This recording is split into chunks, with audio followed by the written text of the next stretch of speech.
বৃষ্টির মধ্যে একটা বৃদ্ধা ফুল বিক্রি করছিলেন। তার নাম রহিমা বেগম। ফুললি সুন্দর ফুল ফল 10 টাকা। তার শরীর ভিজে একাকার, পা কাঁপছে, কিন্তু তিনি থামছেন না। আজ যদি কয়েকটা ফুল বিক্রি হয় তাহলে স্বামীর ওষুধ কিনতে পারবো।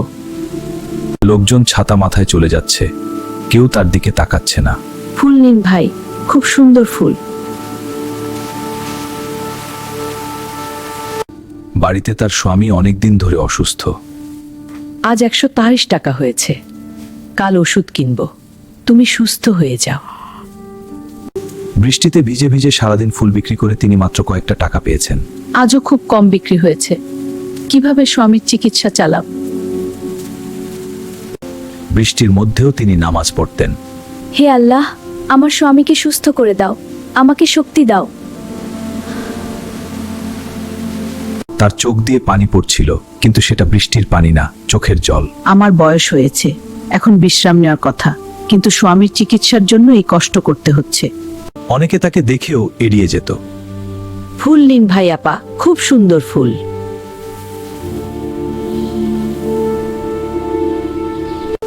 বৃষ্টির মধ্যে তিনি বাড়ি ফিরছিলেন, শরীর কাঁপছিল। আল্লাহ, তুমি আমাকে শক্তি দাও। সন্ধ্যায় ফুল শেষ হয়ে গেল, তিনি মাটিতে বসে আজও অনেক কষ্ট হলো, কিন্তু স্বামীর জন্য তো করতেই হবে। বাড়িতে এসে তিনি স্বামীকে খাবার খাওয়াচ্ছিলেন। খেয়ে নাও, আজ যা পেয়েছি তাই দিয়ে রান্না করেছি।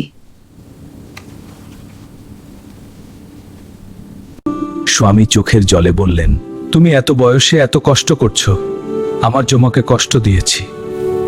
আমি তোমাকে কষ্ট দিয়েছি, রহিমা চুপ করে কাঁদছিলেন। তুমি সুস্থ হয়ে যাও, আমি তোমার জন্য যা লাগে তাই করব। রাতে তিনি তাহাজ্জুদ পড়ে দোয়া করতেন। হে আল্লাহ, আমার স্বামীকে সুস্থ করে দাও, আমাকে শক্তি দাও, আমরা যেন একসাথে থাকতে পারি। পরের দিন আবার বৃষ্টি, আবার তিনি ফুল নিয়ে বের হয়েছেন। আল্লাহর উপর ভরসা রেখে চলি। বৃষ্টিতে ভিজে ভিজে তিনি ফুল বিক্রি করছেন, তার শরীর কাঁপছে। ফুল নিন, সুন্দর ফুল। একজন ভালো মানুষ সব ফুল কিনে নিলেন এবং বেশি টাকা দিলেন। মা, এটা আপনার জন্য, আপনার স্বামীর চিকিৎসার জন্য। রহিমা কাঁদতে কাঁদতে শুকরিয়া আদায় করলেন। আল্লাহ, তুমি আমাকে সাহায্য করেছো, শুকরিয়া। বাড়িতে এসে তিনি স্বামীকে খাবার খাওয়ালেন। খেয়ে নাও, আজ অনেক টাকা পেয়েছি। ধন্যবাদ রহিমা, এত টাকা তুমি কষ্ট করেছো।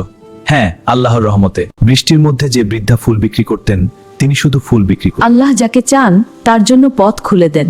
যে মানুষ ত্যাগ করে, আল্লাহ তাকে কখনো খালি হাতে ফেরান না। আমিন।